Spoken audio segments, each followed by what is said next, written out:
Всем привет, это alexanderbelov.com, и сегодня мы поговорим про умное смарт-окно, которое умеет собирать энергию от дождя и ветра. Данное окно было разработано учеными из США. Технология основана на трибоэлектрическом наногенераторе Tenk, который был разработан учеными.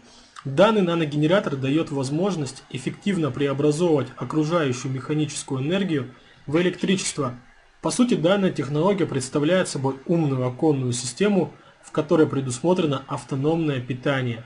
В само окно встроено электрохромное устройство с прозрачными наногенераторами Tenk. Они запускаются от воздействия на стекло порывов ветра и капель дождя. В свою очередь наногенераторы от этого начинают вырабатывать электрический ток, который можно будет использовать для обеспечения электричеством различных бытовых приборов. Таким образом можно сэкономить значительные деньги на электричестве. Проект очень актуальный и технологичный. Всем пока!